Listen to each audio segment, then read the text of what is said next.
La giornata era cominciata nel migliore dei modi. I due fidanzati avevano deciso di trascorrere il pomeriggio facendo una gita al mare e passare dei momenti spensierati. Jesolo, a pochi chilometri da casa, era la loro meta.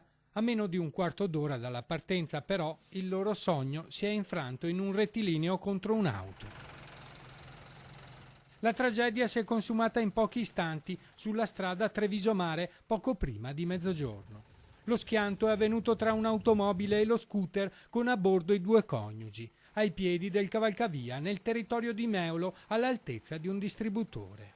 La macchina stava svoltando e stava entrando. E da come ha detto non ha visto la moto arrivare.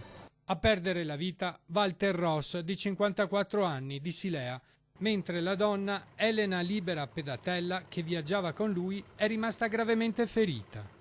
I sanitari del 118 l'hanno soccorsa e caricata a bordo dell'elicottero per trasportarla all'ospedale dell'Angelo a Mestre.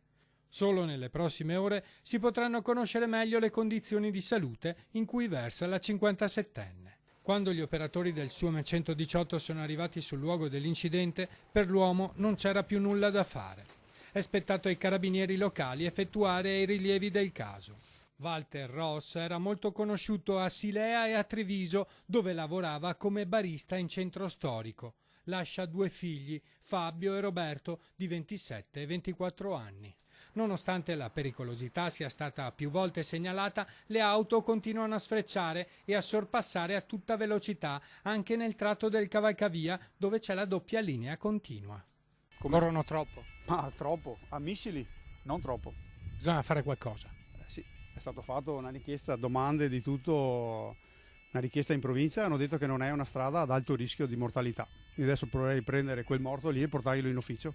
Lei l'ha visto morire questo povero signore? Ero là davanti assieme a altre due signore, l'ho visto morire.